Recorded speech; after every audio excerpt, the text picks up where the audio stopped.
Further, I wish to seek your clarification on whether our proceedings are varied in the rights of the 4 vacant seats. Thank you, Honorable Speaker. Thank you. You've made your point.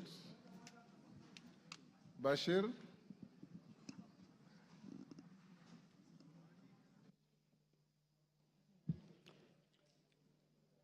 Honorable Speaker, Article 145 and 150 of the Constitution provides for removal of the Deputy President. Our standing order goes to great length on the same to explain the procedure for removal of the Deputy President, as stipulated under Standing Orders 64 and 65. Honorable Speaker, what is clear from reading of Articles 145 and 150 of the Constitution is that the role of this House is just to pass the resolution as to whether the Deputy President shall be impeached or not. It is the exclusive role of the Senate to conduct the trial process. Simply put, we are the initiators and the Senate will be the trial house. Honorable Speaker, consequently, I seek your guidance on whether it is necessary to invite the Deputy President to this House in terms of the right to be heard, noting we have nothing to do with the real process. In my view, the Deputy President shall be required to appear before the Senate, but nevertheless, I seek your indulgence on this matter. Thank you, Honorable Speaker.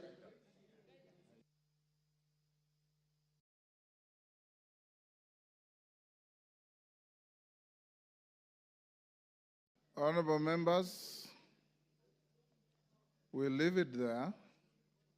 Yes, Junet.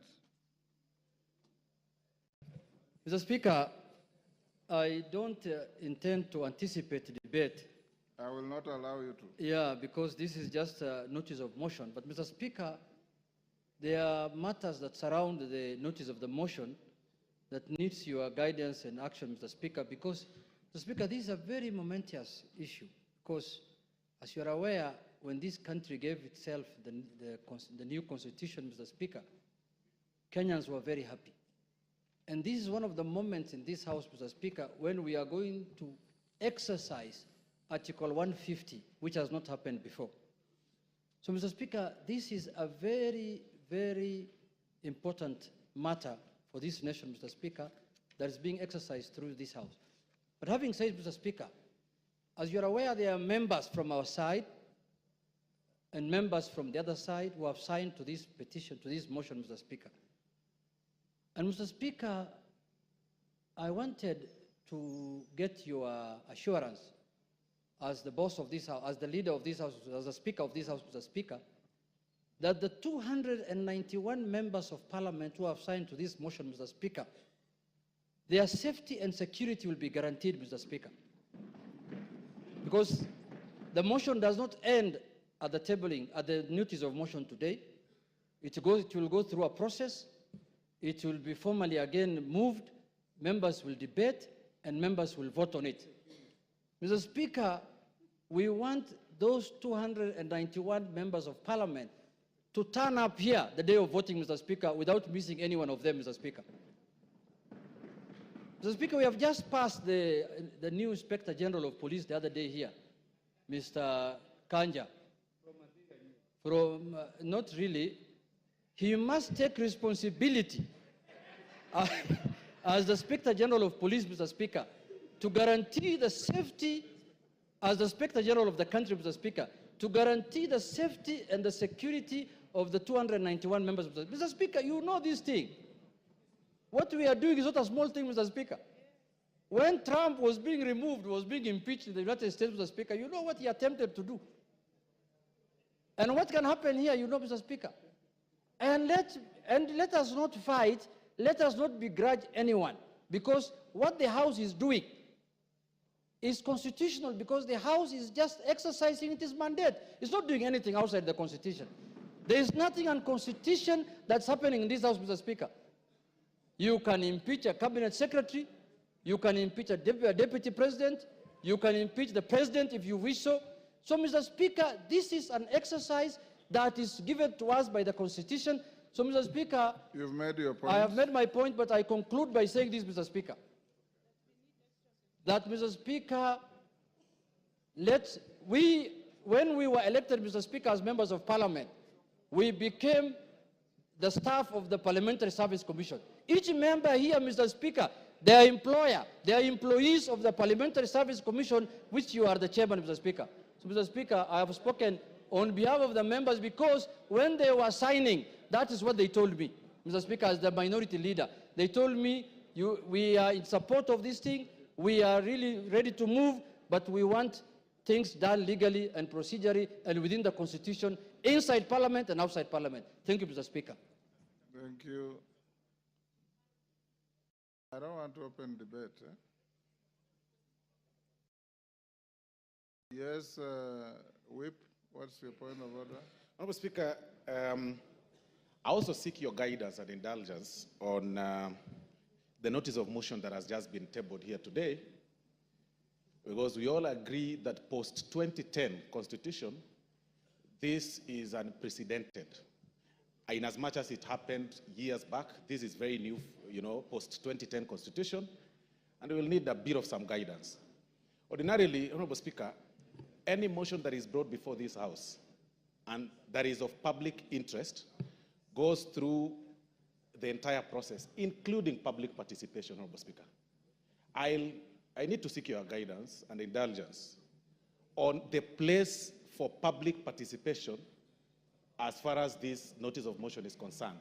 Because looking at the jurisprudence that has been made by the courts and the lower legislative arm, which is the county assemblies, on the impeachments of the governors and deputy governors, Honorable Speaker, you will realize and notice that many impeached governors or their deputies challenge their impeachment based on the process of public participation, Honorable Speaker. This is unprecedented, and of course it's my view that to replicate the same, to what happens on the impeachment of governors and deputy governors, and they invoke the element of public participation across the country. You've made your point. Thank you, sir. Yes, Majority Leader.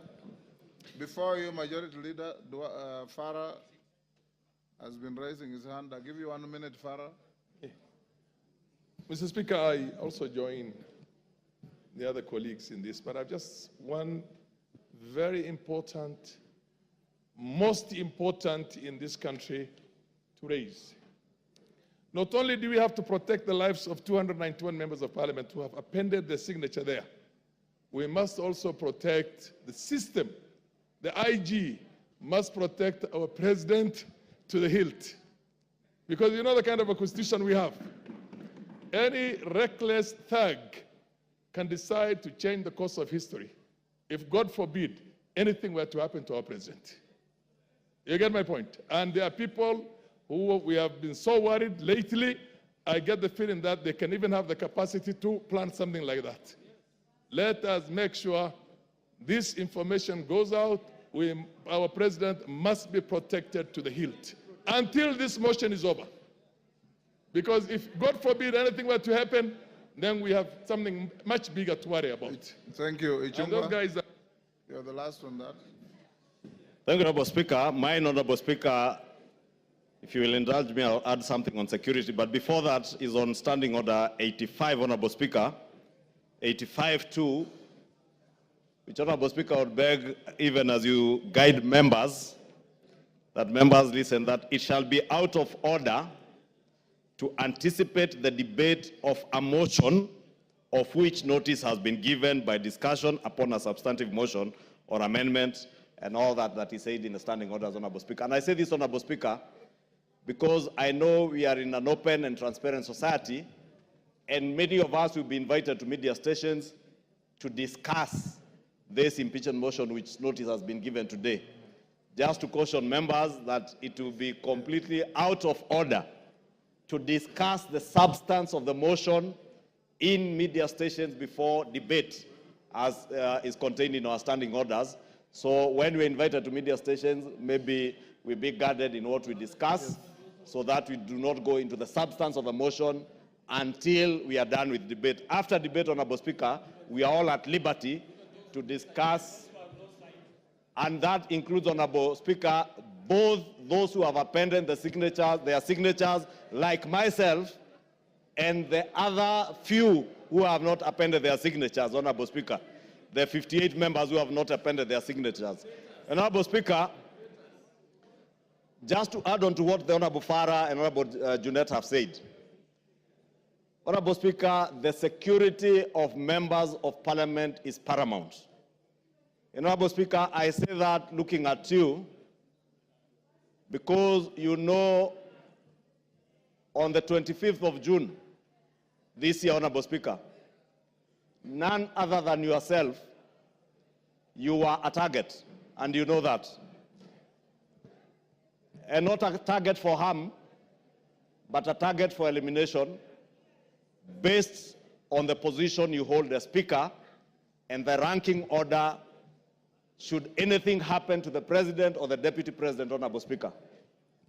Honorable Speaker, I want to beg that you take with a little more weight the issues raised by Honorable Junet and Honorable Farah Maalim, because, Honorable Speaker, we have seen it on social media. We have been told by certain quarters that before March of 2025, they say bendera itapepea mlingoti nusu. Honorable Speaker, these are weighty issues.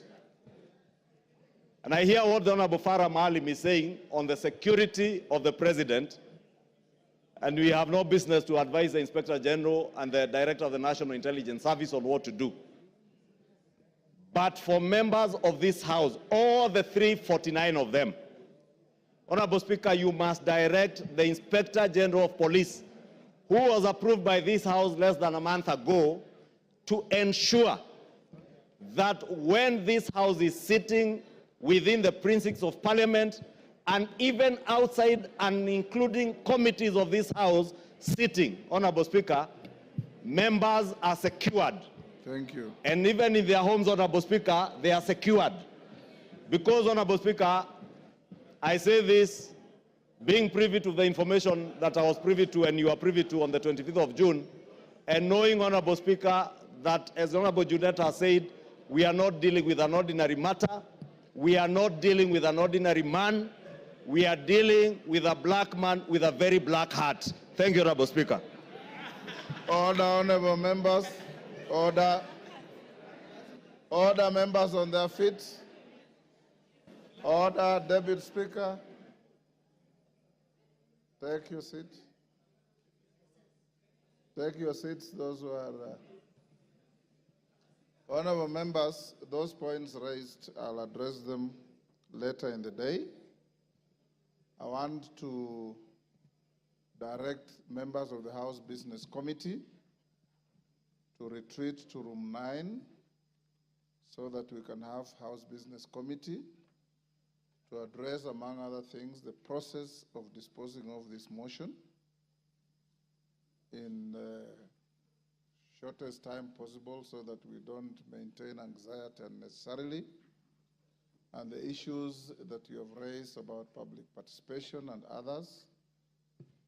So after the House Business Committee, the Speaker will come back to the House at about 5 and give you direction on what we shall do from here going forward. So I'll now direct the Deputy Speaker to come and take the seat so that members of the House Business Committee, Juneta and your team, Ichungo, your team, all troop to room 9 for a meeting immediately. I've closed that chapter, Mshomba. You didn't raise your hand when I was giving people. That chapter is closed. I'm sorry I didn't see you. Yes. Pardon?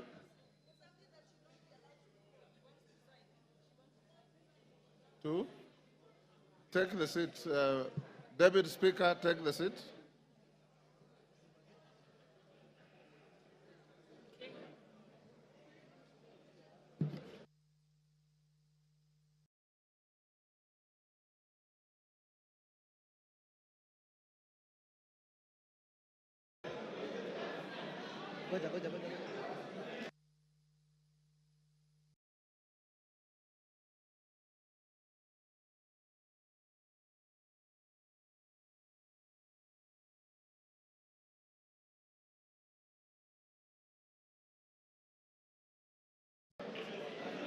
Next order.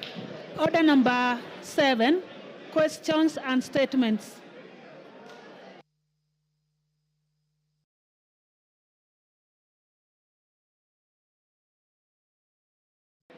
Honorable members, order.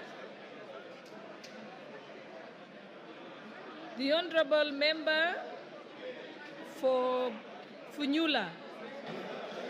You have a statement, Honorable Member for Funyula. Honorable Thank you, Honorable Speaker.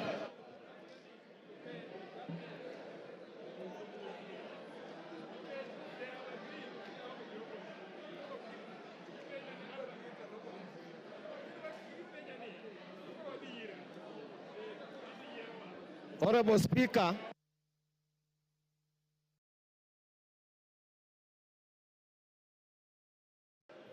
Order, honorable members.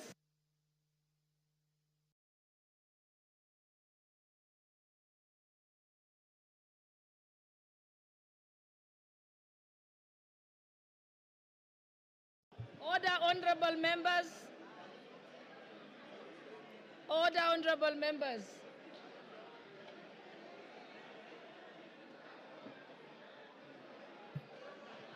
Order, honorable members.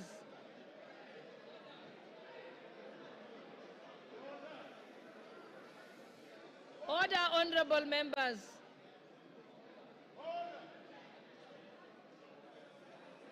Order, honorable members. Okay, I think we can proceed. Honorable member for Funyula, why don't let's allow Dr. Pukose to make his statement, then you go next.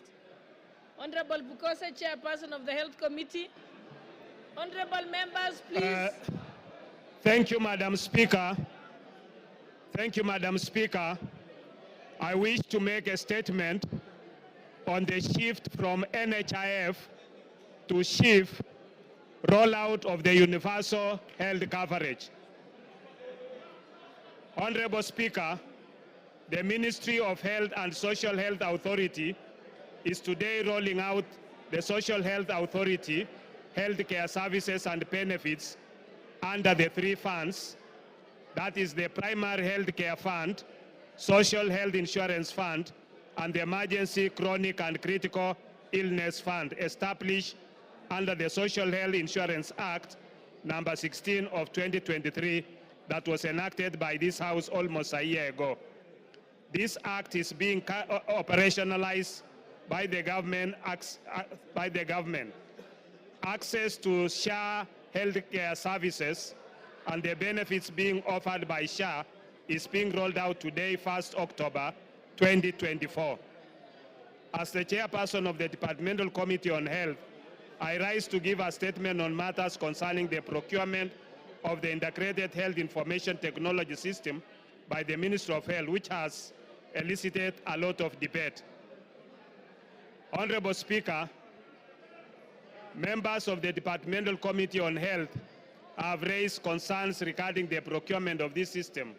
In response to these concerns, the Ministry of Health was invited to clarify the procurement process and to provide evidence of compliance with the Public Procurement and Asset Disposal Act, CAP 412C. Honorable Speaker, the committee made the following observations from its engagements with the ministry. 1, the Ministry of Health, through the State Department for Medical Services, undertook the procurement of Integrated Health Information Technology System as part of the implementation of universal health care in the country. The ministry submitted that the primary aim of this integrated system is to address the existing challenges in the healthcare sector, including issues of interoperability, data quality, accessibility, and affordability. The Ministry of Health is aligned with the Kenya Health Sector Strategic and Investment Plan, the Kenya Health Data Collaborative, and the Kenya Digital Economy Blueprint, all under the guidance of Section 105 of the Health Act, Cap 241. Honorable Speaker, the system procurement involves a contract valued at Kenya shillings 104,808,136,478, set to be executed over a 12-year period. The Ministry of Health has partnered with MS Safaricom PLC as a strategic partner with the procurement conducted under the specially permitted procurement procedure. The procurement covers the development and implementation of integrated health information technology system, including digital healthcare platforms. The tender is structured in two major cost components. Initial investment by the strategic partners of Kenya shillings 34,003,483,013 over 2 years, and infrastructure support and maintenance of Kenya shillings 70,804,653,465 over 10 years. In adherence to Public Procurement and Asset Disposal Act and the tender regulations, the ministry indicated that the procurement process began on 6 June 2023, when the then Cabinet Secretary for Health requested the use of the specially permitted procurement procedure for the medical equipment supply project, healthcare information technology, that's the transition project, and the supply of community health promoters, CHP kits. The National Treasury approved the request on 13 June 2023, subject to conditions regarding the preparation of tender documents that include specifications, conditions of tendering, and contracting and justification for the use of SPPP, detailing the procedure of onboarding the strategic partners. This process was followed by the ministry's compliance and further approvals. The bid documents were issued on 9th May 2024 and closed on 15th May 2024. After the tender evaluation and negotiation, the ministry submitted a draft contract to the Office of the Attorney General for review and necessary advisory in line with Section 134(2) of the PPADA. This section obligates the accounting officer of a procuring entity to seek clearance from the Attorney General before signing contracts of a value exceeding Kenya shillings 5 billion. As mandated by Section 114A of the Public Procurement and Asset Disposal Act, a specially permitted procurement procedure can be utilized under the following circumstances. 1, a procuring entity may use a procurement procedure specially permitted by the National Treasury. The National Treasury may allow the use of specially permitted procedures, A, where exceptional requirements make it impossible, impractical, or uneconomical to comply with the Act and the regulations. B, where the market conditions or behavior do not allow the effective application of the Act and regulations made under the Act. C, for specialized or particular requirements which are regulated or governed by harmonized international standards or practices. D, where strategic partnership sourcing is applied. And E, where credit finances procurement is applied. Or F, in such other circumstances as may be prescribed. Honorable Speaker, the Honorable Ministry members, please be quiet. Honorable members, and I think the chairperson is saying something that's very important about the new social health insurance fund that is very important to our constituents. So let's pay attention. The Minister of Health invited Mesa Safaricom PLC to submit a proposal using the provisions of Section 114A, D and E of the Public Procurement and Asset Disposal Act. Mesa Safaricom PLC submitted a technical proposal and a financial proposal as a consortium with Convergence Network Solution Limited and Apiero Limited. With Safaricom PLC. Hold on. Honorable members, those who want to have little kamkunjis, if you could kindly go to the lounge so that we can listen to this very important report. With Safaricom PLC being the lead bidder in the consortium. Safaricom PLC roles in the consortium involves overseeing the entire project, ensuring that all consortium partners adhere to the contract's terms and deliver their respective components as per the agreed scope. Safaricom PLC was approached as a strategic partner owing to its strong capacity to manage and coordinate the project effectively. Safaricom PLC is the largest telecommunications company in Kenya and one of the most advanced in East Africa. Safaricom has a major technological advantages, particularly its extensive 5G network, which currently reaches 77% of the Kenyan population. In addition, Safaricom's network covers over 99% of the country, providing connectivity in remote areas. These factors made Safaricom the most suitable partner for a large-scale project that requires robust and reliable digital infrastructure. Honorable Speaker, Convergence Network Solutions Limited, founded in Canada, is a leading digital transformation IT company with its headquarters in Nairobi.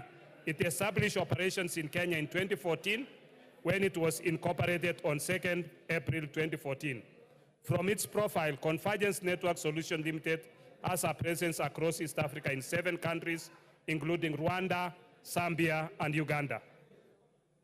Convergence Network Solutions Limited specializes in cyber recovery solutions, identity security management, analytics, and data modeling, IoT, enterprise system integration, integrated physical security, and enterprise collaboration and customer engagement. Apiero Limited, on the other hand, is a private company limited by shares and which has incorporated in Abu Dhabi global market on 11 July 2023, with its business activities being computer programming activities, treasury financial systems and applications development, call centers activities, regulation of the activities of providing healthcare, education, cultural services, and other social services, excluding social security, market research, and public opinion polling, computer consultancy, and computer facilities management activities, data processing, hosting, and related activities. Apiero Limited is owned by Sirius Holding, which has over 25 subsidiaries and presence in over 28 countries. The latter is an international holding company, the largest UAE holding company with over USD 250 billion market capitalization and 479 subsidiaries across 9 industries. Honorable Speaker, I wish to inform this House that the system being procured is not just a social health authority system, but a national integrated information technology system for the entire health sector, a digital superhighway. The system, therefore, this digital superhighway is therefore not solely managing social health insurance, but provides for the various components aimed at delivering a comprehensive and integrated healthcare system for the country. These components encompass the development of a health information management system, a health information exchange platform, core business services such as provision of telemedicine and track and trace for pharmaceutical products, the Social Health Authority Insurance Management Platform, an enterprise resource planning system, national logistics and supply chain management software, a learning platform, a data lake, and analytics system, as well as the necessary digital health infrastructure to support these systems. The Ministry of Health averred to the committee that it secured the necessary approvals from the Cabinet Secretary for the National Treasury and the Attorney General for the use of the specially permitted procurement procedure, with main justification for the procurement of the system being the obligation set out in Section 105 of the Health Act, Cap 241 of 2017. This section provides for the establishment and maintenance of a comprehensive and integrated health information system by the Ministry of Health. The Ministry of Health also clarified that due diligence on the contract had been conducted by Kaplan and Stratton advocates and not Danton, Hamilton, Harrison, and Matthews as widely reported on social media. Honorable Speaker, the committee had also expressed concerns about electricity and network connectivity challenges in certain hospitals, especially in remote areas. The Ministry of Health and the Social Health Authority acknowledge the issue, noting that 4,065 health hospitals face difficulties with power and internet access. To mitigate these challenges, hospitals will receive devices with power banks for backup power. Additionally, the digital system will function in offline mode, ensuring hospitals can operate without internet access. The ministry is also collaborating with the Ministry of Energy to secure infrastructure upgrades, including reliable electricity, to facilitate the full implementation of the digital health system. The Ministry of Health further assured the committee that there are at least 3 connectivity lines available to support the system in case of system down or failure. Madam Speaker, the Ministry of Health and the Social Health Authority, in the meeting held with the committee yesterday, Monday, 30th September 2024, highlighted its preparedness on the rollout of the access to social health benefits. The Ministry of Health submitted that as of 28th September 2024, the SHA system had registered approximately 2 million new members, while 9 million members from the NHIF system were to be transitioned to the SHA platform. Honorable Speaker, in conclusion, the Integrated Health Information Technology System, if implemented by the Ministry of Health in the manner that the latter explained to the committee, would contribute significantly to the digitization and modernization of Kenya's healthcare system, ensuring accessible, affordable, and high-quality care for all Kenyans, as envisioned in the Kenya Health Policy 2014 to 2030 and the Kenya Universal Health Coverage Policy 2020 to 2030. Thank you, Honorable Speaker. I submit. Thank you. Next now. You have a point of order? Okay. Thank you, Honorable Speaker. We just want to interrogate the statement. I have a few concerns, Honorable Speaker.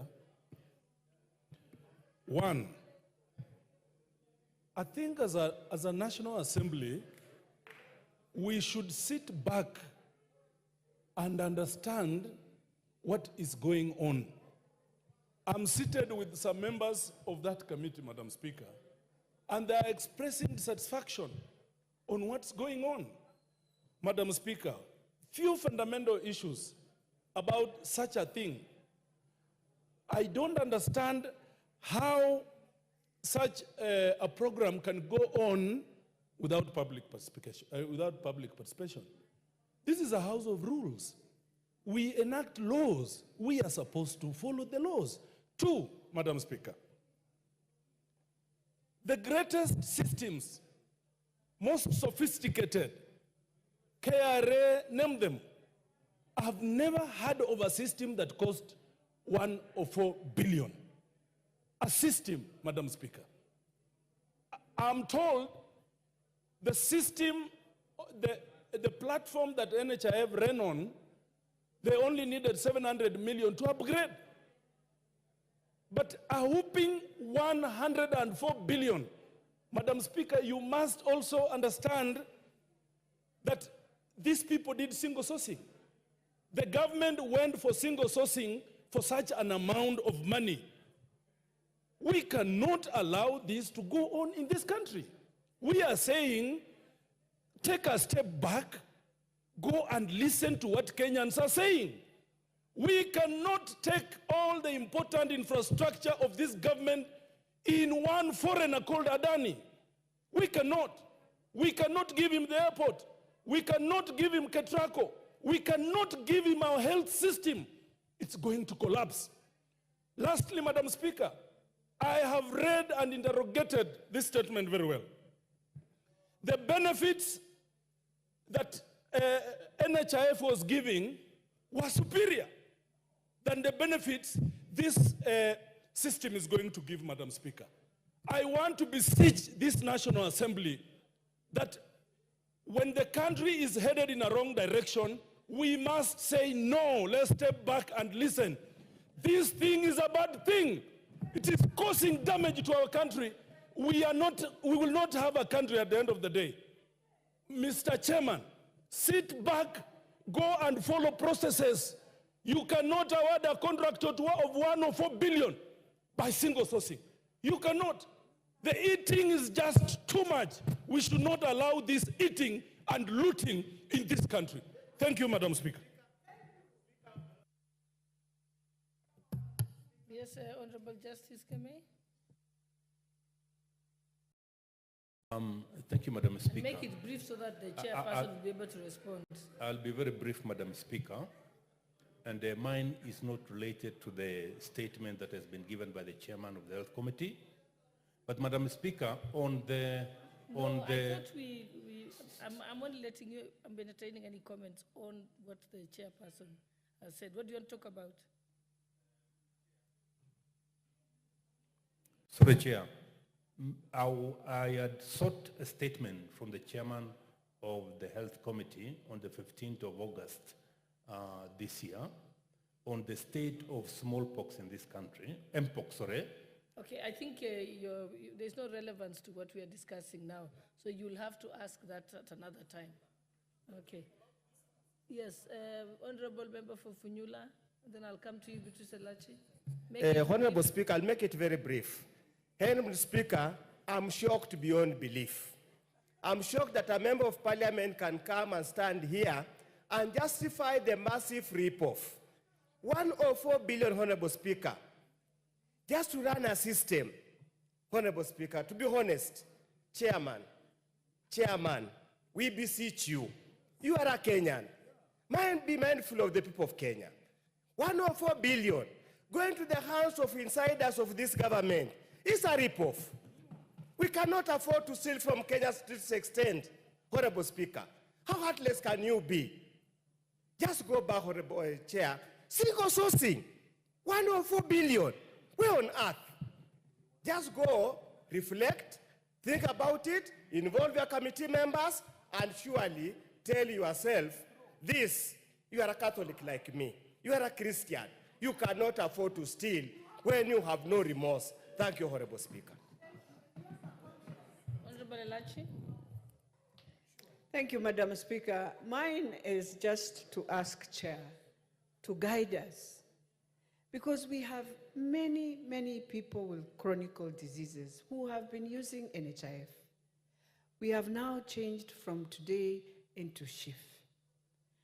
And they need to understand that if I go, because when you say star 147, everybody was trying and nobody was able even to enter into this system.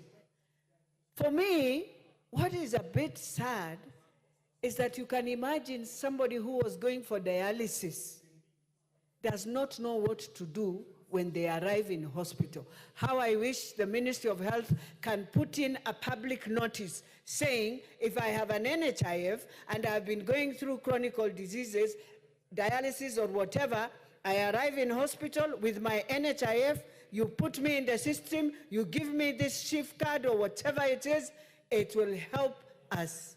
But lastly, if we want to be really people who look in humanity in eyes, I am hoping that that system never costed us 104 billion when the president is struggling with a Eurobond, which again we did the worst mistake at that time. That Eurobond costed us 16% on a dollar, when that time Egypt was getting the same Eurobond with 3%.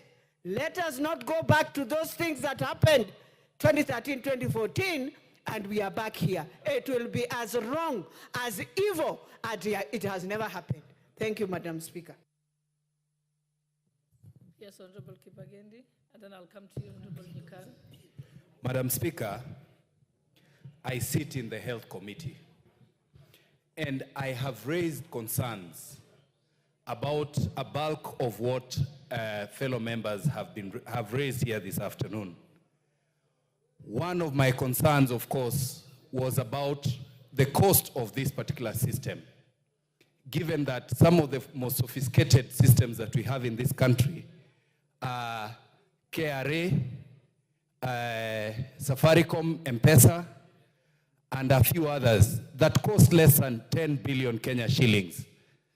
I'm wondering why we should genuinely spend 104 billion shillings on a system that those who created the NHIF system were willing to upgrade for less than $1 billion shillings.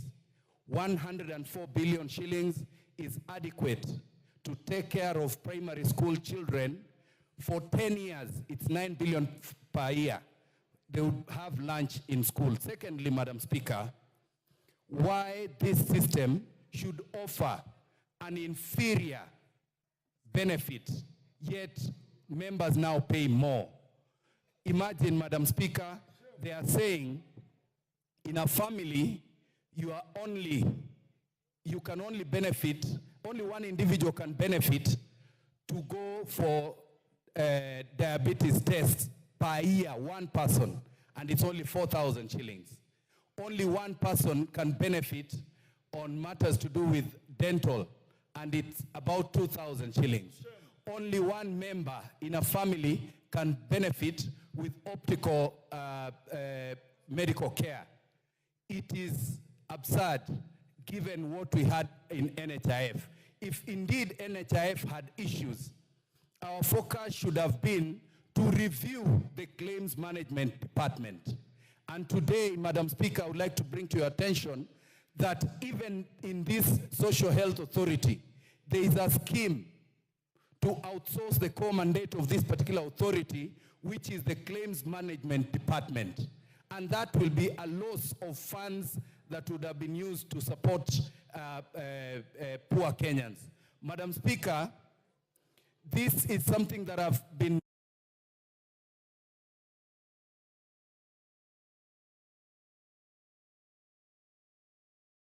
to request that through our committee, we step back and look at I've forgotten to mention, in our committee, we requested the ministry to produce even one photo of a public participation event. They could not produce even one. There was no public participation anywhere in this country. So, Madam Speaker, I would request as a member of that particular committee, and there is a lot that we can talk about. We step back and review this and even the cost. I forgot to mention also that the companies that benefited from this particular contract have never developed any kind of this system anywhere in the world. One of them was just registered the other day in July. So you can imagine the haste in which those who intend to benefit from this had. Thank you, Madam Speaker. I think we just have one more voice, and then we can end this, and I'll allow the... Okay. All right, I'll go to Honorable Deputy Leader of Majority, and then I'll... Oh, yes, sorry. I'm sorry, Honorable Oren, yes. Honorable Nikal was next, then I'll come to you. Thank you, Chair. I'm a member of the Health Committee, and I'll stand here and say the statement our chair has read does not reflect the position of the members of that committee. Statement number one, and I say it with courage. Two, let me finish. What's your point of order? Madam Speaker, indeed, if members of the Health Committee are saying that what the statement the chairman has read to this House is not a representative of the views of members of the Health Committee, then why are we discussing it in the first place? Okay. Yeah, why are we discussing it, Madam? Okay. Is that in order? So let me allow Honorable Nikal, and then you will have a chance to respond to this, Honorable Bukose. Speaker, to begin with, we were not even aware that this statement was going to be made here. And when there are three issues here, one is the issue, the integrated health information system, the purchase of which is costing 104 billion. That's one issue. Issue number 2 is the transition process that Honorable Elachi was talking about. Issue number 3 is the issue of the outsourcing of claims. Let me talk about the issue of the integrated system. The information we got from the ministry as far as the procurement process was concerned, they followed the law as they interpreted it, but we were not satisfied. And these are the issues we raised, and we said we should get more information on. One, we could not ascertain whether the cabinet was actually aware of this. The procurement starts with the ministry, and you do not see any information behind that is linking with the cabinet. And at one time, the PS was saying the cabinet can be informed, given for information when you are purchasing at 104 billion. We didn't agree with that. 2, we were not satisfied that enough effort was made to get other institutions or other partners that would provide this at a lesser cost, even compete. It was not clear to us how Safaricom got the request for proposal and is the only one that got the request proposal. Why not others? And we said we will need that information later. Madam Speaker, it was not clear to us whether due diligence was done on the partners in the consortium where Safaricom was the lead, particularly Apiero, because there had been a lot of information about Apiero. That we did not get, and we actually at the end of the meeting said we are either going to get that or we'll do it ourselves. The ministry did not give us enough information on that due diligence. Madam Speaker, it was not clear to us how this money is going to be paid. When we asked the PS said it is the users.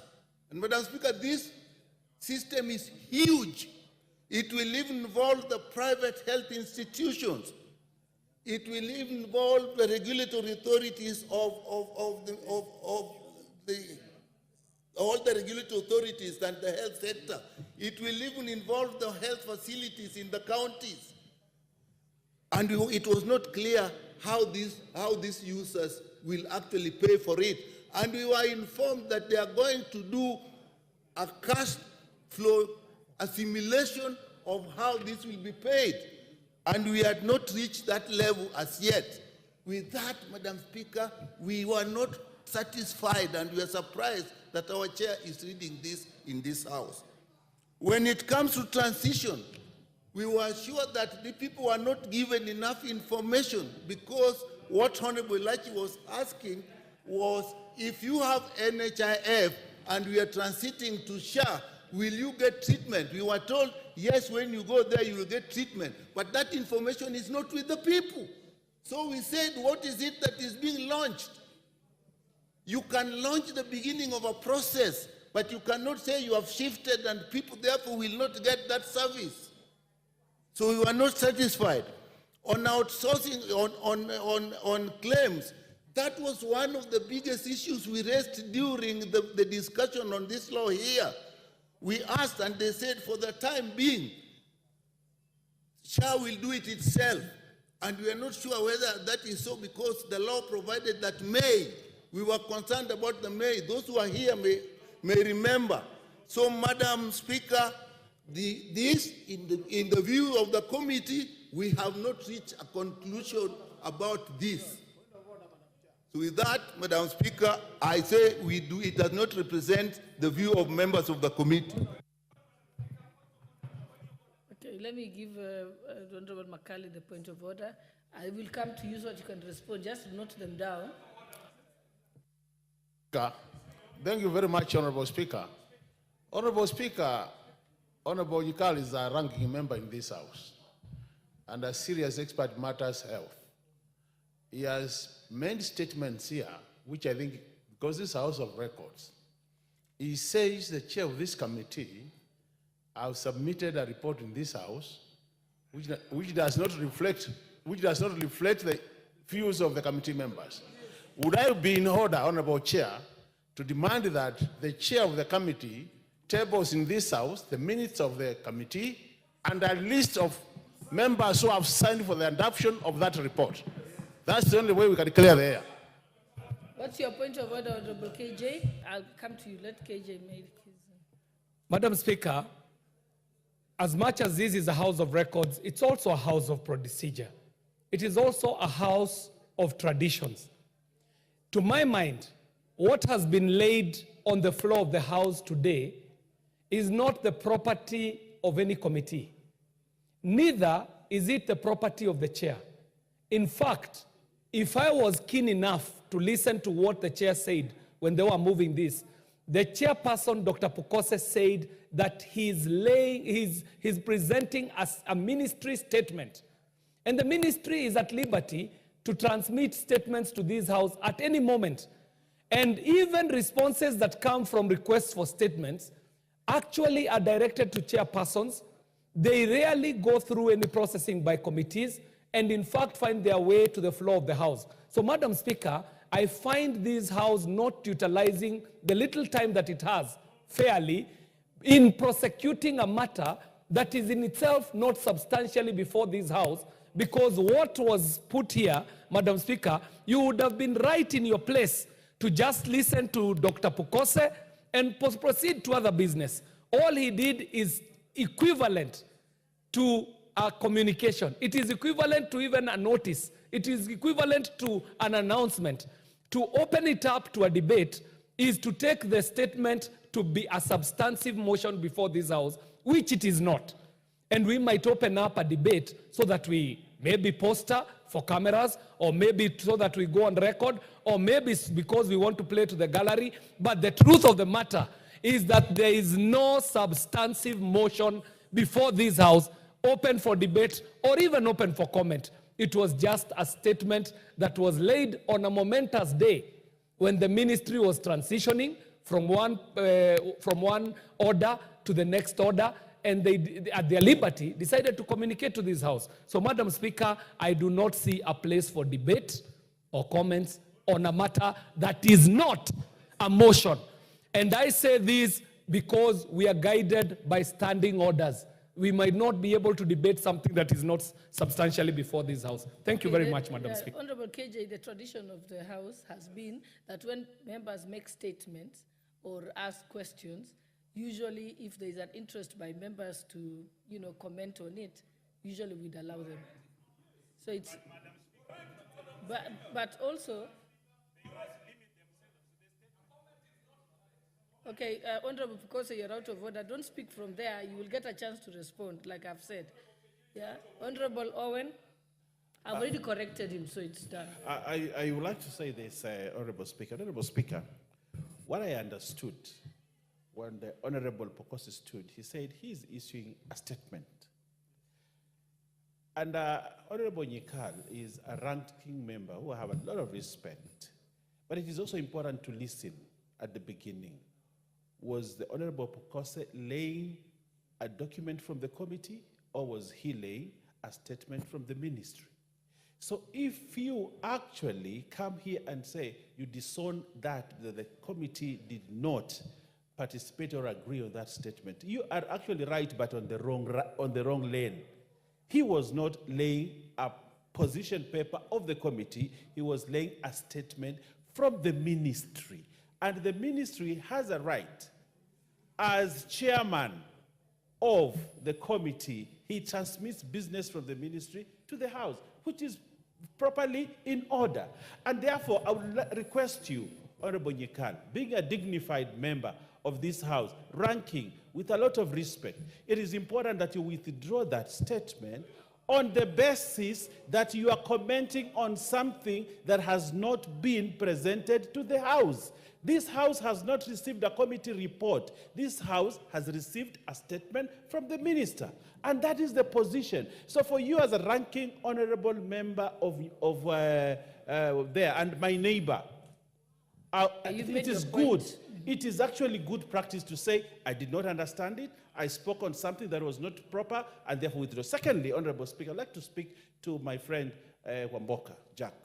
He has a good voice, he's very articulate, and he says a lot of things that people celebrate. But also, it is very important, Jack, that when you come to contradict a statement from the ministry, the tradition of the House is for you to substantiate your statements. Bring documentation, substantiate, say something contrary with proof, with facts, with documentation. Even what Kibagende did is just to hype something that does not exist. Because if they talk about Adani has done this, Adani has done this, yes, good practice that we have inherited from our forefathers in this House is that you come and substantiate and say, I have documentation here that shows contrary. I want to substantiate to say this. So, you know, the statements that are being said here, Honorable Speaker, and it's very important that we protect programs that government have initiated that are going to take care of millions of Kenyans, like this program that is being rolled out. If we go out there, say things without proof, without substantiating on those items, they kill a good government program just because somebody has an opportunity to come to Parliament and speak about them and is heard all over without substantiating. Honorable Speaker, we must take debate in this House to another threshold.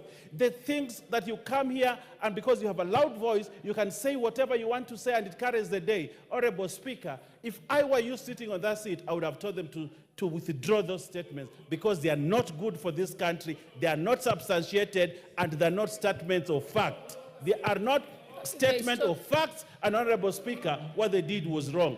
I applaud Honorable Pokose because he stands for what is true. I thank you, Honorable. Yeah. Let me allow Honorable Pokose to respond. What's your point of order, Modi Karoli? Madam Speaker, understanding order number 1, I think Honorable Owen Baya is completely out of order to try and undermine the authority of this House and the discretionary power that the Speaker has to allow any kind of debate to be admitted on the floor of this House, especially on a matter that is as important as this. And I hope you are not going to close it after the response of the chairman, because we have views. We don't sit in the committee. We have our views to present on the floor of the House. And we didn't ask them to come and make the statement. They made it. They've walked into our territory. We must have the opportunity now to speak. And I hope it will not be closed at that. Thank you, Madam Speaker. I think honorable members, let's allow Honorable Pokose to confirm so that he can clarify whether it's a ministry report or a committee report. And I think the members from the committee, I think if Honorable Pokose has admitted that it's a ministry report, then yes, it is true that it was not, didn't come through your committee. But let's allow him to respond so he can clarify those issues. And yes, this particular topic is very important to Kenyans. Madam Speaker, this is a statement. We are in order number 7, which is statement. And Honorable Speaker, you allowed me to make a statement on behalf of the ministry on the rollout from NHIF to SHIF. That is on the rollout of the universal health coverage, which is happening today.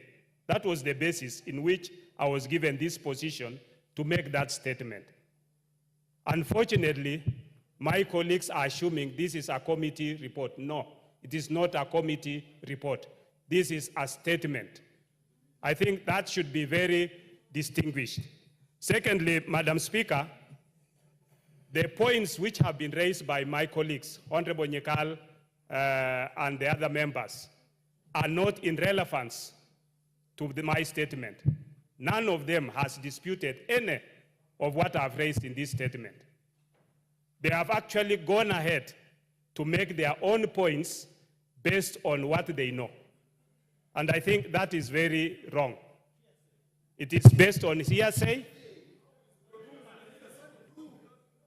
And Madam Speaker, when I brought this statement, the aim of this statement is to reassure Kenyans that today we are rolling out, we are moving from NHIF to SHIF. And when we are moving from NHIF to SHIF, people are worried outside there. are we going to access our health services? That is the point.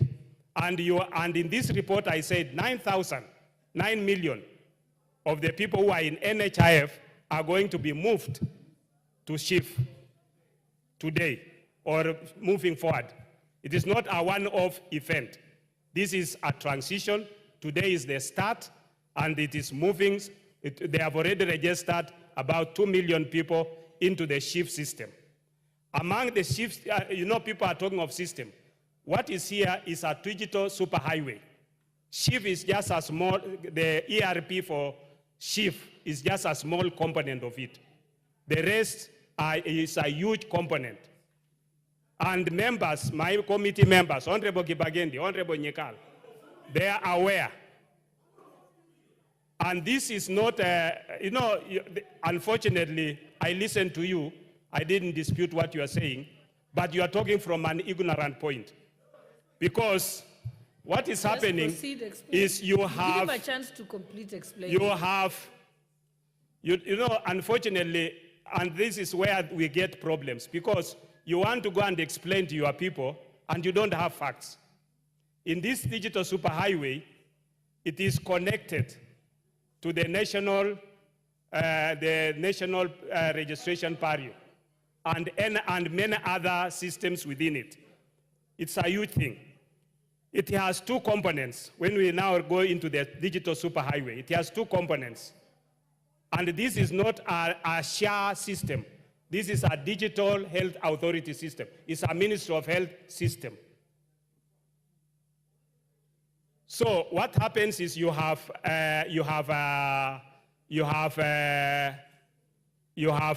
Safaricom being a lead agency with others who have come in to invest in two components. They are investing in infrastructure and maintenance and service for 12 years. Okay? And the procurement method, as I read it here, which they used, is the specially permitted procurement procedure.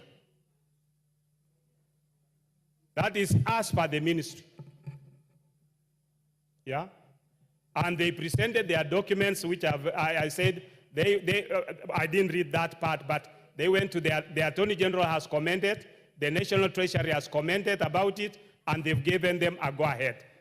We are not stopping anything that is happening there. The committee is still in the process of looking at looking at certain areas, which we agree. That is the committee position. But this is the ministry has its position. And as a chair, I'm communicating the ministry's position. I think, Honorable Bukosa, you've clarified the issue. You've said that's a ministry position. And I think you've confirmed yourselves, Honorable Nikal, that as the committee, you're still interrogating this matter. So this will not prohibit the committee from continuing.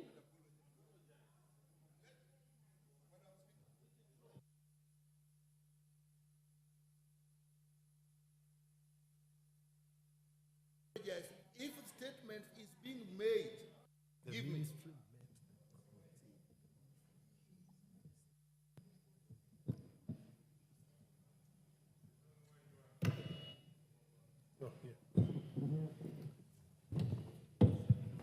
One, if the ministry wishes to make a statement to the public, it is not through this house. If the ministry is making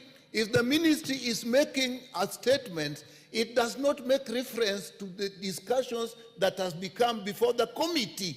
Once the ministry brings out the issues that they brought and discussed before the committee, it therefore becomes our discussion as well.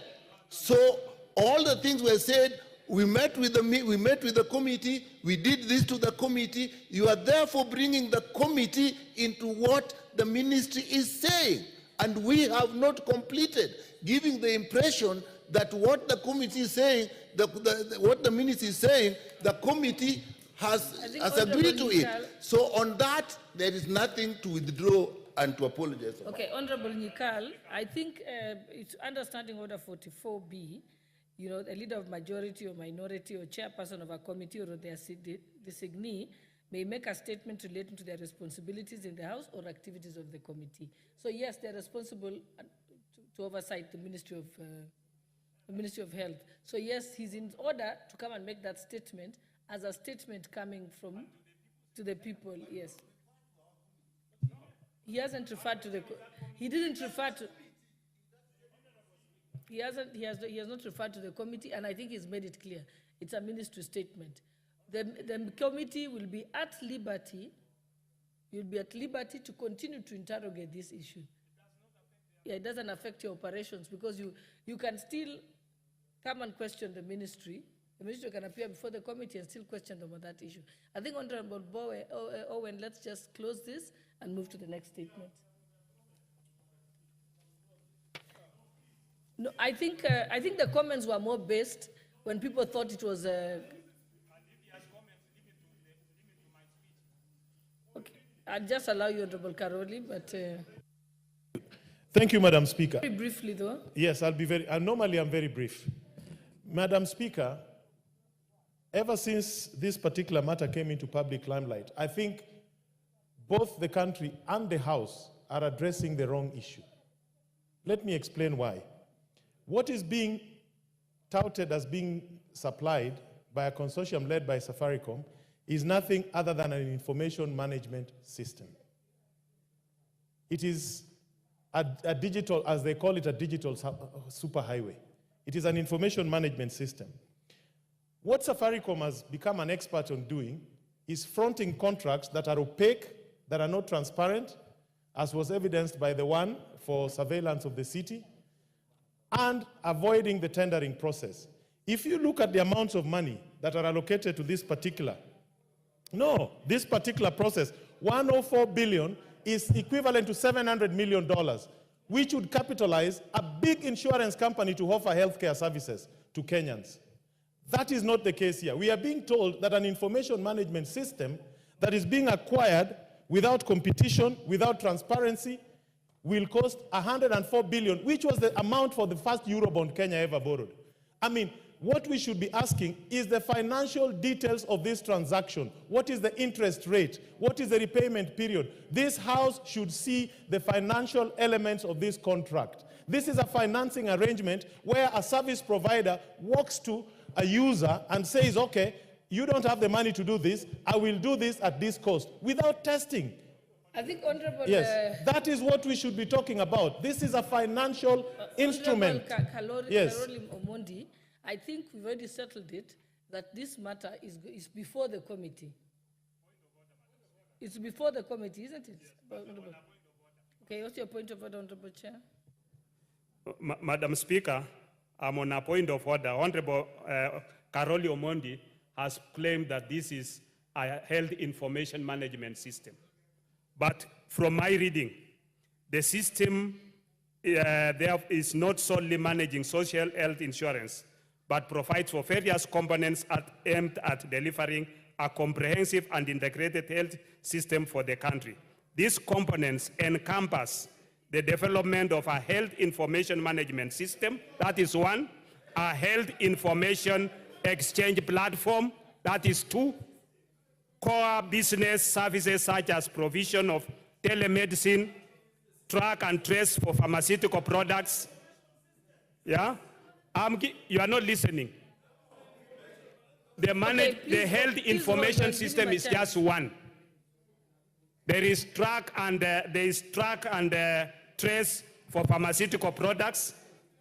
There is core business services such as provision of telemedicine. There is development of a health exchange platform. It is many things. No, that is different things. Okay, you know, the problem is you are not listening. Okay, Honorable Pukose. Okay, Honorable Pukose, I think now we are flogging a dead horse. Already, the committee is at liberty to interrogate this issue. The committee is at liberty to summon the Minister of Health.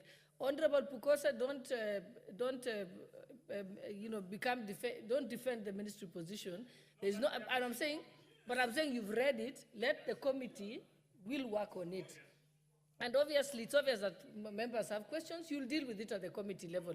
We are not going to be able to deal with it here on the floor of the House. So let us end this debate, Honorable Owen. Yes, Honorable Owen. I want to say this. You know, Honorable Karoli Omondi is a bright lawyer, and he understands what he's saying. And I also want to know more about these things that he's talking about. I also want to know more, Honorable Karoli. But you see, you're using the wrong path. Why don't we summon PPRA, the Public Procurement Regulatory Authority, to come and explain how they allowed that to happen? I also want to know how 104 billion would be used on this. But then, do you want to ask that to Honorable Pokose? There are people in this country that have been given a job to do that. I also want that Minister for Finance should come here and PPRA to come and explain to us how almost the value of a Eurobond would be used on one system. I want to know that. But then, do not attack Honorable Pokose on... Your point, Honorable Owen. You've made your point. Okay, let us proceed to the next order of business. I think we have another statement from the Honorable Member for Funyula, Honorable Ounda. Thank you, Honorable Speaker. This is a request for statement. Honorable Speaker, pursuant to the provision of Standing Order 44.2c, I rise to request a statement from the chairperson of the Departmental Committee on Administration and Internal Security regarding the welfare of prison officers. Honorable Speaker, various reports, including the Masden-Madoka Committee report of 2008. The Honorable Member has just crossed the floor. Please go back. Proceed, Honorable Ounda. Honorable Speaker, various reports, including the Masden-Madoka Committee report of 2008, the Maraga Task Force report of 2023, and other Ministry of Interior and National Administration reviews, have repeatedly identified and documented the challenges facing the Kenya prison services. Despite these comprehensive evaluations and recommendations made, the situation remains largely unchanged. The state of affairs was affirmed in the Maraga Task Force report, which stated the situation remains the same as what the Madoka Committee established about 15 years ago. In essence, the conditions within the Kenya prison services remain precarious and pose a potential threat to national security if the service ultimately becomes dysfunctional. Honorable Speaker, it's against this backdrop that I request for a statement from the chairperson of the Departmental Committee on Administration and Internal Security on the following. Number one, the status of implementation of the recommendations of the Maraga Task Force report, specifically in relation to the promotion of prison officers, some who have stagnated at the same job grade for over 10 years, and the constitution of the Prisons Council as provided for under Section 21C of the Prisons Act. Number two, any plans to provide, Honorable Speaker, decent housing for prison officers under the Affordable Housing Program, and if you saw, the status of these arrangements. And finally, number three, the status of harmonizations of the terms of service, including salaries, for all officers and the various services, specifically between the National Police Service and the Kenya Prison Service, to ensure parity and fairness, remuneration and working conditions. I thank you, Honorable Speaker. Okay, I think that statement will be dealt with by the Committee of Administration and Internal Security. Okay, next statement.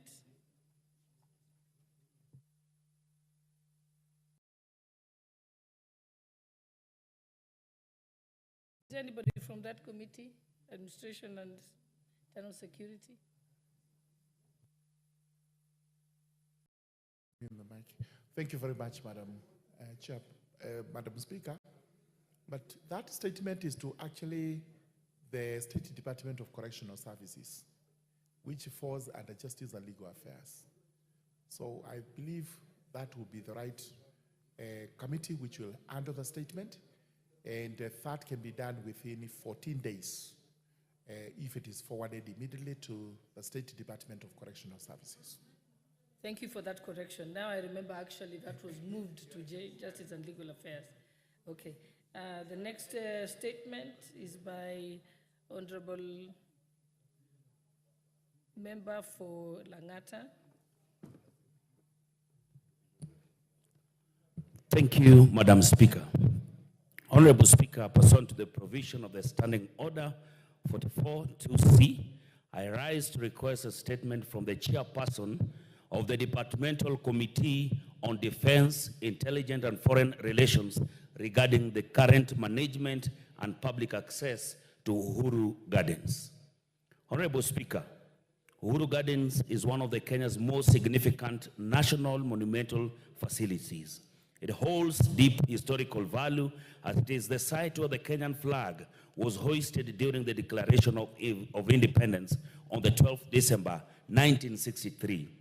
It symbolizes the birth of the nation and Kenya's freedom from colonial rule. The facility is a site that represents Kenyan national identity, national pride, where citizens can reflect on the country's history, achievement, and aspirations. For many years, Uhuru Gardens was available recreational space for the local community and tourists.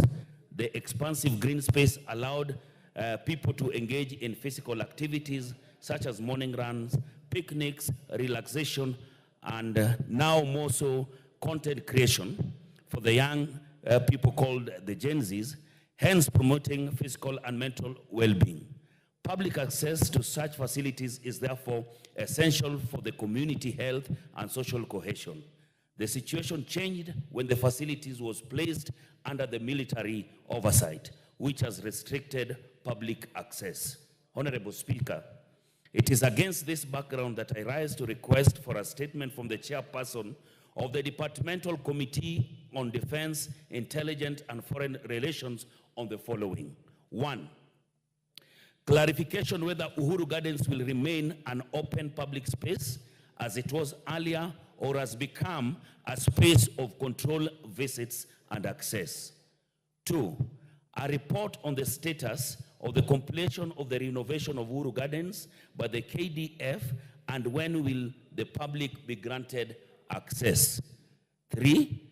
The reasons for permission of certain activities such as marathons, music concerts at Uhuru Gardens while the general public is denied access. 4.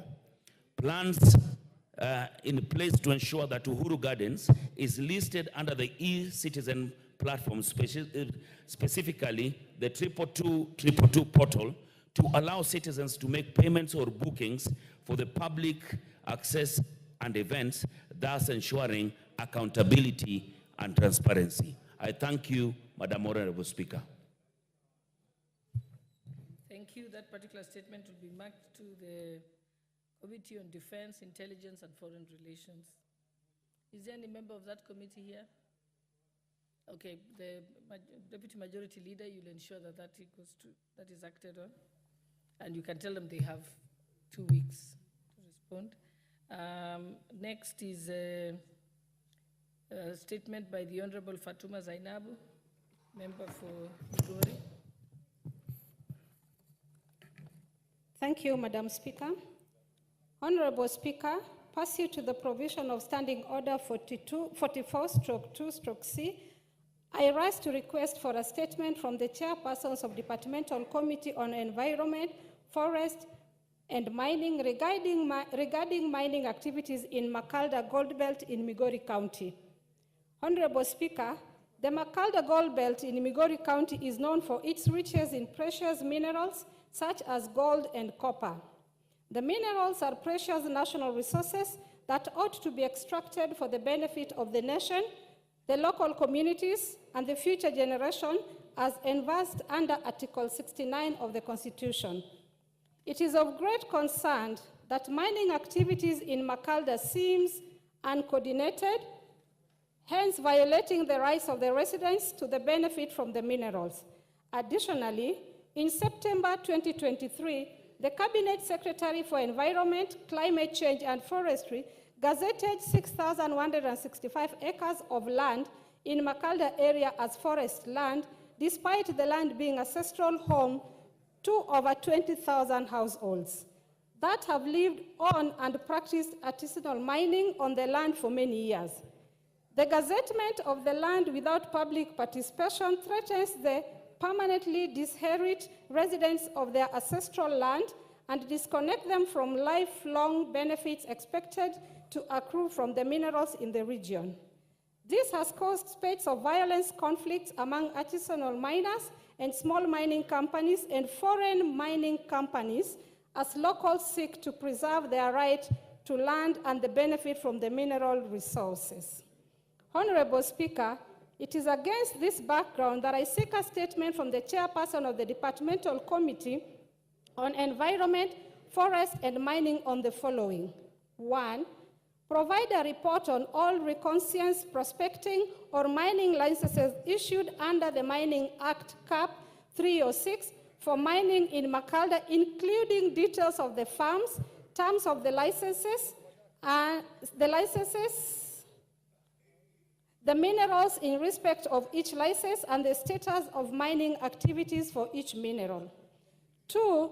Criteria for award of mining licenses and clarification on the reasons for granting licenses to foreign firms, including the number of local miners from Migori County granted mining licenses. 3. Provide a report on whether the directive of cession of copper mining in Makalda region, citing its declaration as strategic mining, followed by the process set out in the Mining Strategic Mineral Regulation 2017, and if not, the reason for its enforcement in Makalda. 5. Provision of report of payout of royalties to Migori County government and the local communities for minerals mined from Makalda, and if not, the reasons for non-remittance.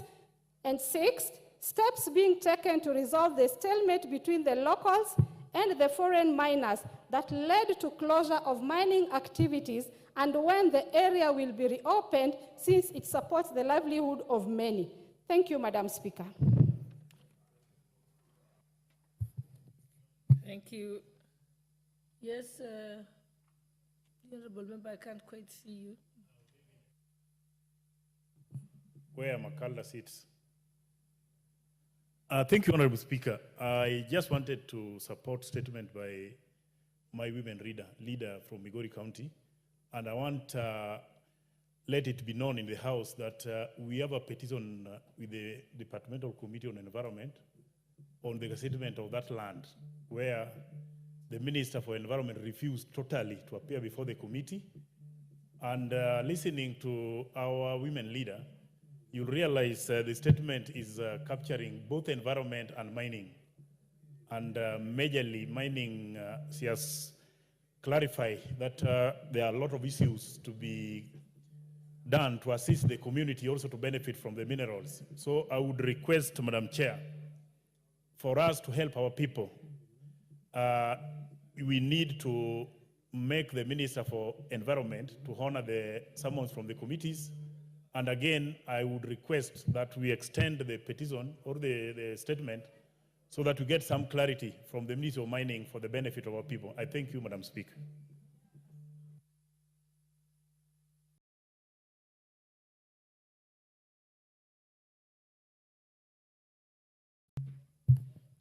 Okay, I think that statement of Honorable Fatuma will be placed before the Environment and Forestry Ministry, and also to them, and also mining. And what can happen is that the two can be consolidated with the earlier petition that you have alluded to. And I think Leader of Majority would ensure that happens, because I can't see the member for that committee here. Thank you. Okay, let's proceed. There's a statement by Honorable Mohammed Ado, member for Wajir South. Thank you very much, Honorable Speaker. Pursuant to the provisions of Standing Order 44-2C, I rise to request for a statement from the chairperson of the Departmental Committee on Justice and Legal Affairs regarding the status of delimitation of electoral units.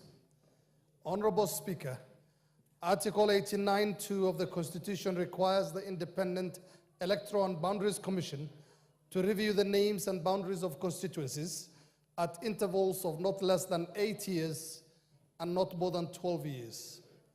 Such review ought to be completed at least 12 months before a general election. These units are a key consideration in resource allocation in the country, and their absence thereof creates inequity in representation and access to national resources. Honorable Speaker, my constituency, Wajir South constituency, spans approximately 22,000 square kilometers and is the second largest constituency in the country.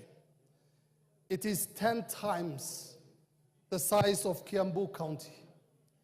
The constituency faces a myriad of challenges, such as administrative inconveniences that have often led to the merging of some areas close to one another, as well as underrepresentation in the county assembly, a high population density, and considerable absence of equity in resource allocation. It's against, Honorable Speaker, it's against this background that I request for a statement from the chairperson of the Departmental Committee on Justice and Legal Affairs on the following matters. 1, the expected timelines for the delimitation of electoral units in accordance with Article 89(2) of the Constitution, and measures put in place by the government to ensure that residents of constituencies and areas like Wajir South constituency and North Hor that are not just overpopulated, but also have little access, that have access to more resources while awaiting the boundary reviews. Thank you, Honorable Speaker. Thank you. In particular statement will be marked to the Justice and Legal Affairs Committee. Honorable Sir George Murugaran. Honorable Irene Mayaka, you're distracting the chairperson. We've said that the matter relating... Honorable Murugara, did you hear about the status of the delimitation of the electoral boundaries? When will you be able to give a response on this? Thank you very much, Madam Speaker. We do not have an IBC on which we can actually give these particulars.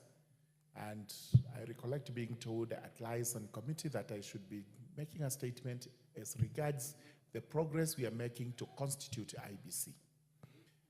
I confirm that the process is ongoing, but I need to give a better statement tomorrow after I collect all the facts, because we were just from a litigation on the selection panel. That litigation is over in terms of the interim order that was in force. We expect the president to gazette the selection panel, which will sit within the given timelines, which were set by this House, to constitute IBC. Once it is in office, then we can start answering such pertinent questions as regards the limitation and other issues. So, Honorable Speaker, let me give the first statement tomorrow. And then after that, we can deal with this. Okay, thank you. There's a statement by the Honorable Agnes Pareño, member for Narok North.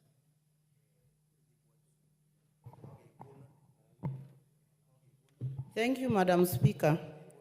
Honorable Speaker, pursuant to the provision of Standing Orders 44(2)C, I rise to request for a statement from the chairperson of the Departmental Committee on Trade, Industry and Cooperative regarding the sale of Ufundi Cooperative Plaza by Ufundi Sacco. Honorable Speaker, Ufundi Cooperative Plaza in the Nairobi Central Business District has for several years been the subject of a vicious court battle between Ufundi Savings and Credit Cooperative Society Limited and its 14,999 members. In 2022, a 3-judge bench ordered that the land and the plaza, which are co-owned by the SACCO and the investing members, should be sold and proceeds be shared after clearing debts owed to Cooperative Bank of Kenya. The proceeds would be shared between the SACCO and investing members at a ratio of 58.88% and 49.12% respectively. Honorable Speaker, the ruling made by the court intended to bring closure to the long-standing dispute and provide a fair resolution for all stakeholders. Despite the clear directives provided by the court, ongoing wrangles between the investing members and the SACCO continue to impede the sale of the Ufundi Cooperative Plaza.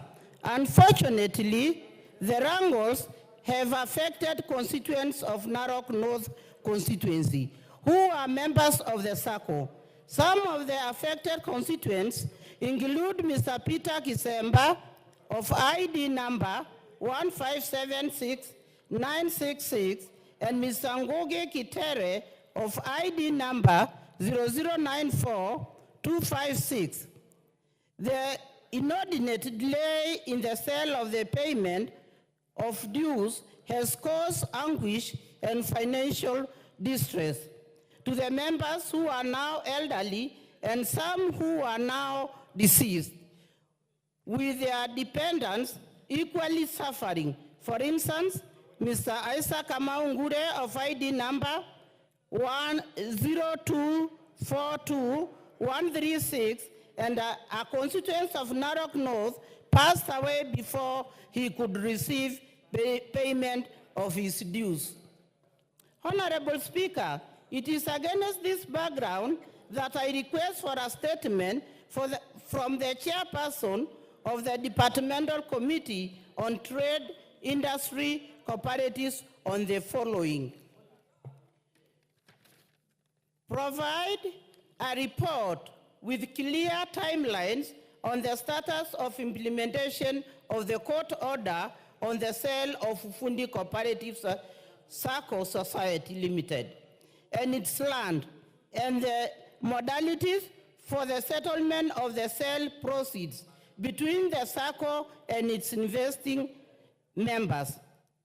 2, steps taken by the ministry to ensure compliance by the SACCO in execution of the sale in order to safeguard the interests of investing members. Measures put in place by the ministry for effective governance and regulation of cooperative societies to protect the savings of members and avert disputes like those facing Ufundi Cooperative Society Limited. I thank you, Honorable Speaker.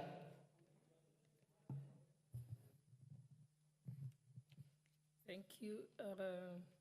That statement will be back to the Ministry of Trade, the Committee of Trade, Industry and Cooperatives. Is there a chairperson of that committee here? Yes, Honorable Lounda.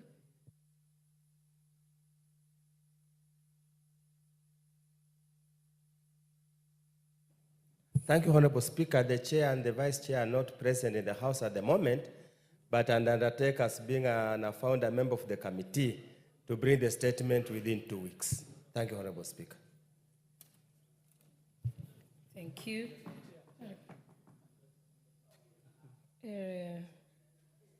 Okay, next we have the statement by Honorable Kazungu Tungule, member for Ganze. Thank you, Madam Speaker, for this opportunity. I rise to request for a statement regarding the status of elephant invasion in Ganze constituency. Honorable Speaker, pursuant to the provisions of Standing Order 44-2C, I wish to request for a statement from the chairperson of the Departmental Committee on Tourism and Wildlife regarding the increased invasion of elephants in Ganze constituency. Honorable Speaker, the current state of elephant invasion in Ganze has become a matter of great concern, particularly in Mitangani, Ndigiria, Bandari, Murimwandege, and pockets of Bamba and Mahera locations. The elephants have exhausted all water sources utilized by residents for domestic and livestock use. Furthermore, the invasion of the mentioned areas has rendered farming activities impossible, leading to increased dependence on unreliable and erratic relief food supplies. In addition, the risk caused by the elephants has compelled parents to escort their children to and from school, hence impeding them from engaging in profitable economic activities. The fear of attacks by elephants is causing schools to commence later and end earlier than scheduled, which negatively affects learning in schools. Honorable Speaker, the matter was reported to Kenya Wildlife Services officers in Gede, in Malindi, but the response has been lethargic. As a result, for the last 6 months, elephants have been roaming freely in residential and agricultural areas. It is also regrettable that for the last 6 months, the Ministry of Tourism and Wildlife has done little on rounding up the herds of elephants from the residential areas. Honorable Speaker, it is against this backdrop that I seek a statement from the chairperson of the Departmental Committee on Tourism and Wildlife on the following. 1, provide a report on the measures that the ministry is taking to ensure that the herds of elephants are returned back to the Tsavo East or other designated conservation areas, and challenges that KWS is facing in such situations. 2, policies that the government is implementing to cushion the affected locals from hunger caused by the destruction of crops by the marauding elephants. And 3, steps taken to compensate farmers whose farms have been destroyed and families who have lost their kin, including timelines for compensation. I thank you, Honorable Speaker.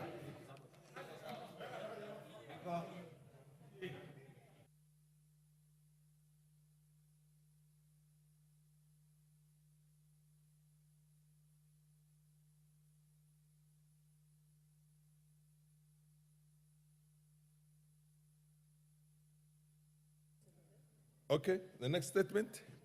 Which one is the next statement?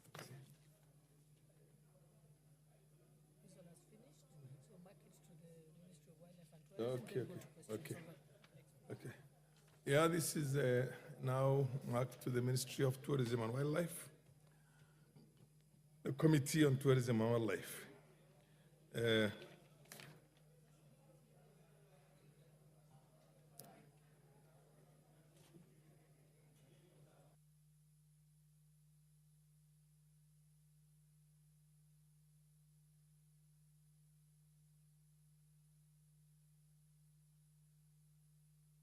Okay. The Leader of Majority, Baya. A statement was sought from the Minister of Tourism and Wildlife by the Honorable Kazungu Tungule, MP for Ganze. We will... when can you give an undertaking on exactly when that statement is going to be ready in the House? Give us 2 weeks, Honorable Speaker. In 2 weeks from today? Yes. 2 weeks. So on a Tuesday, 2 weeks from today? Correct. Okay. Honorable Member, you have had it.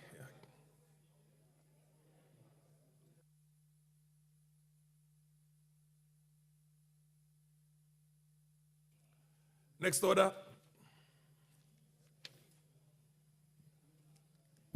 Order number 8, the Technopolis Bill, National Assembly Bill number 6 of 2024, second reading, question to be put.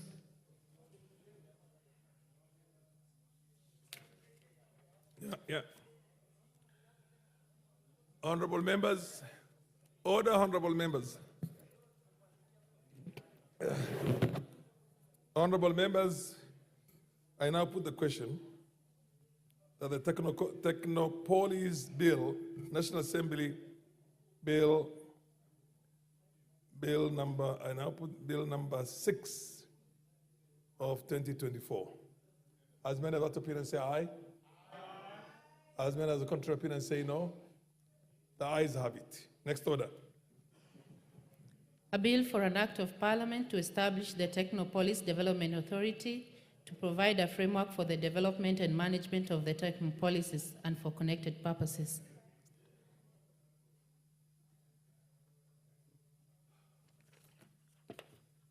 Order number 10, special motion, consideration of a nominee for appointment as the Director General of Competition Authority.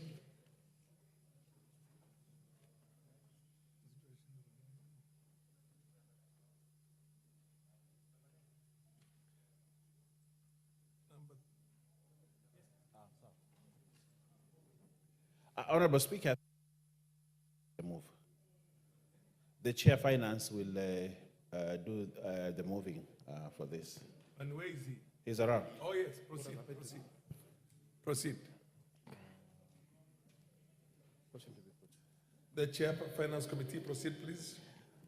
Honorable Speaker, I rise to move that taking into consideration the findings of the Joint Committee on the National Assembly Departmental Committee on Finance and National Planning, and that of the Senate Standing Committee on Finance and Budget, in its report on the vetting of a nominee for appointment as a Director General of the Competition Authority, laid on the table of the House on Thursday, the 26th of December 2024, and pursuant to Section 12(1) of the Competition Authority of the Competition Act, Cap 504, and Section 3 and 8 of the Public Appointments Parliamentary Approval Act of 2011, that this House approves the appointment of one Mr. David Kibet Kimei as the Director General of the Competition of Kenya.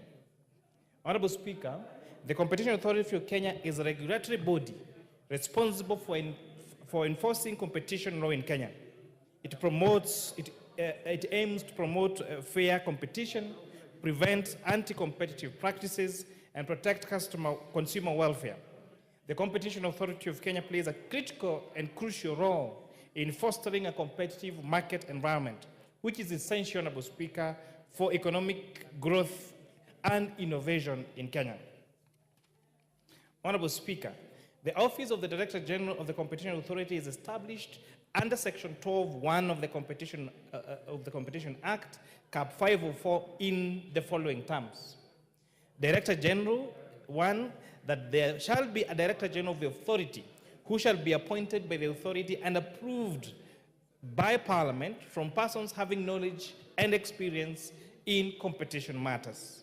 Honorable Speaker, Section 12(1) of the Competition Act also provides for the qualification for a person to be appointed as a Director General of the Competition Authority as having, most importantly, having knowledge and experience in competition matters.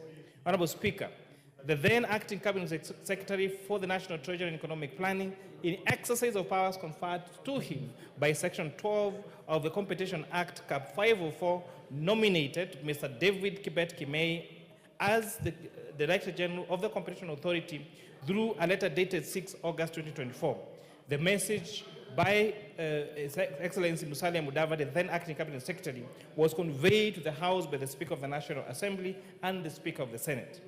Honorable Speaker, pursuant to Section 4 of the Public Appointments Parliamentary Approval Act and Standing Order 216(5)(f) of the National Assembly Standing Orders and Standing Order 77(1) of the Senate Standing Orders, the name of the nominee was submitted to the Departmental Committee on Finance and National Planning and the Senate Standing Committee on Finance and Budget, which, sitting jointly, conducted the approval hearings. Honorable Speaker, following the referral of the nomination of the committees, the clerks of both houses requested information on the nominee from the statutory institutions, which are the EACC, Kenya Revenue Authority, Higher Education Close Board, the Director of Criminal Investigation, and the ORPP, Honorable Speaker. These institutions, Honorable Speaker, did write to the Joint Committee and gave a clean bill of health to the nominee. Additionally, the nominee presented before the committee's clearances from these particular institutions. Honorable Speaker, the committees in determining the suitability of the nominee took into consideration the provisions on leadership and integrity as outlined under Chapter 6 of the Constitution.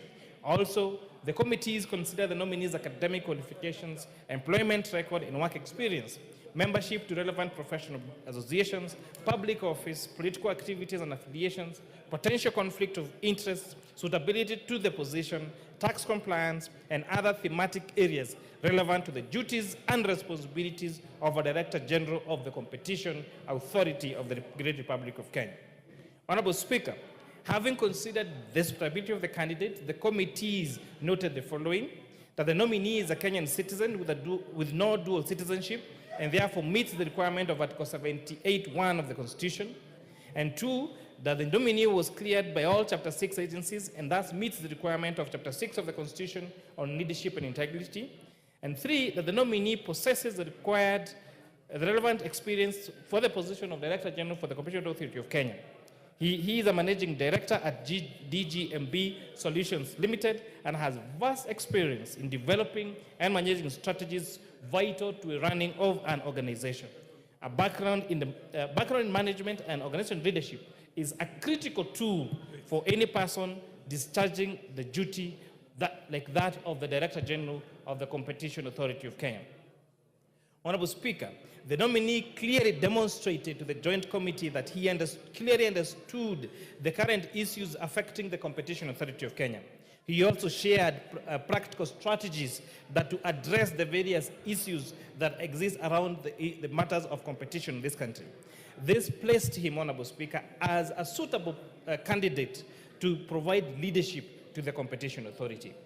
The nominee, Honorable Speaker, demonstrated a satisfactory understanding of the mandate of the Competition Authority of Kenya, the need to ensure fair prices, to protect consumers and promote a transparent business environment, and the enforcement strategies that he would employ to monitor businesses.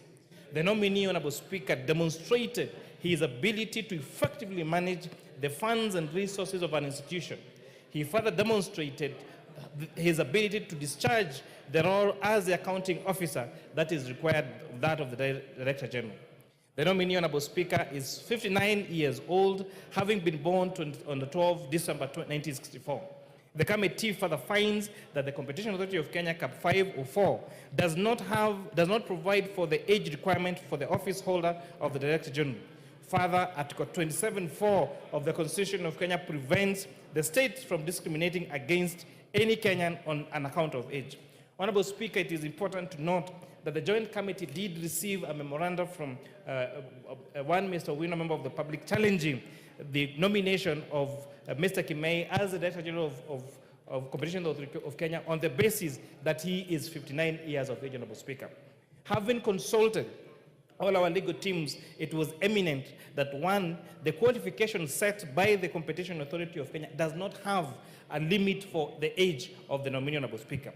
Secondly, it goes against the Press 6 of our Constitution to discriminate anybody against any position in this country based on race, religion, color, or age, or their ethnicity, Honorable Speaker, or even political affiliation.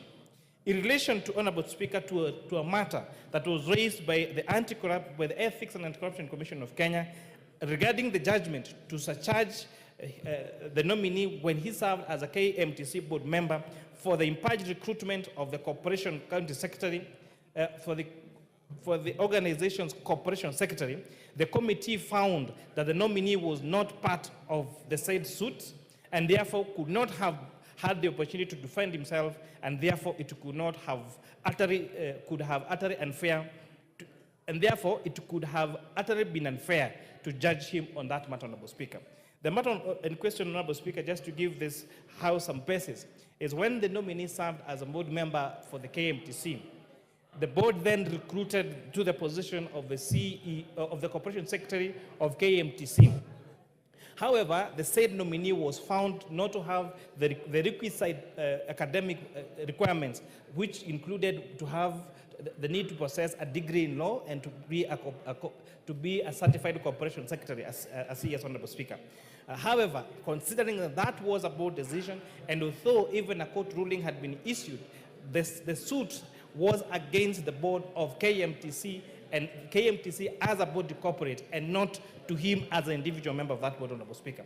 And therefore, considering that he was not party to the suit, and therefore had not been accorded time to go and justify himself and defend himself, and a chance for his version to be heard, the Joint Committees found that using that as a basis to deny this candidate the approval for this particular position of Director General would be unfair and would make him not have a recourse to be heard, Honorable Speaker.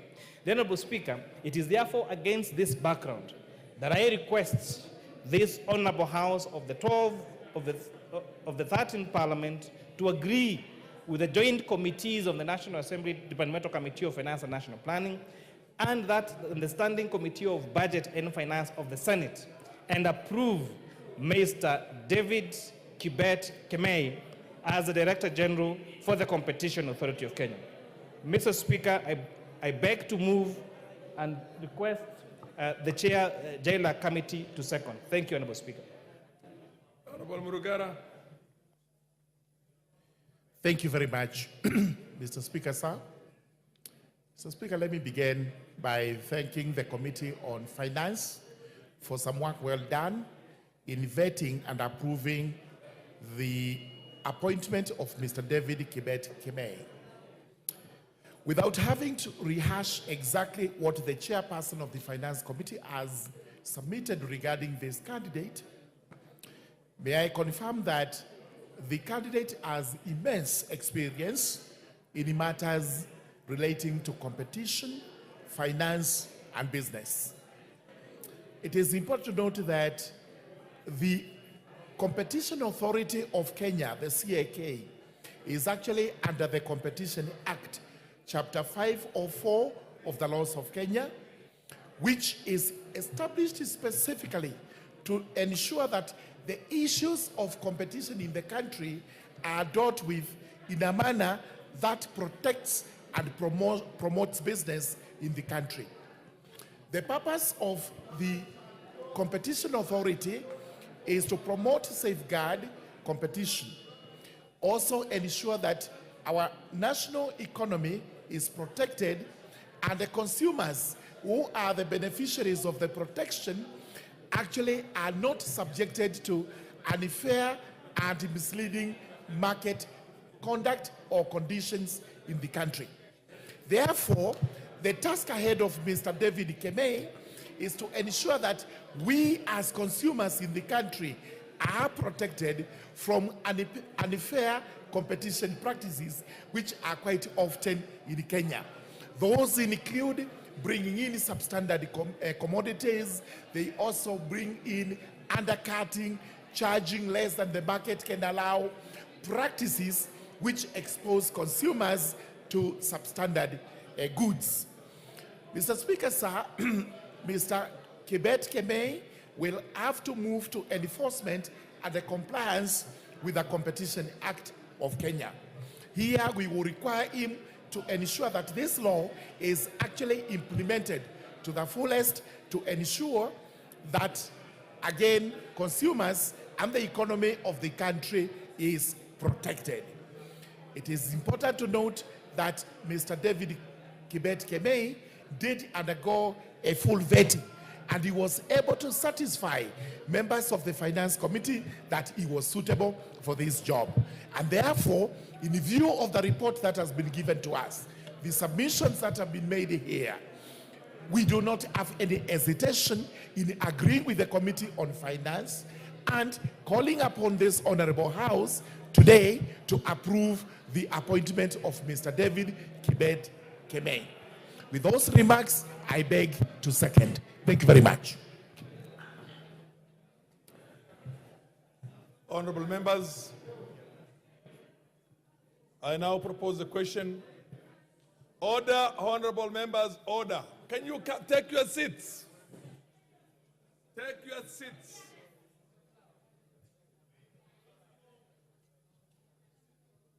Honorable members,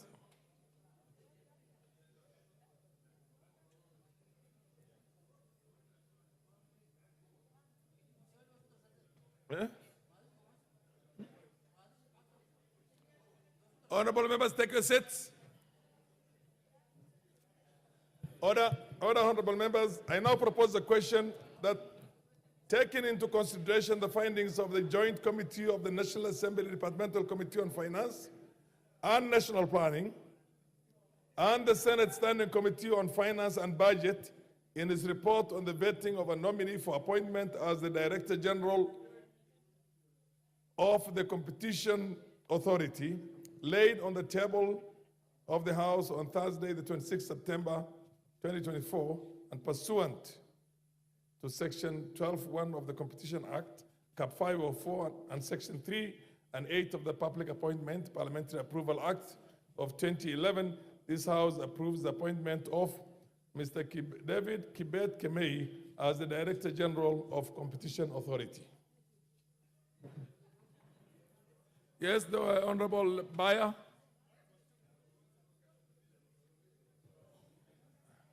Honorable Speaker, I stand to support these findings of the Joint Committee of the National Assembly Departmental Committee on Finance and National Planning and the Senate Standing Committee on Finance and Budget.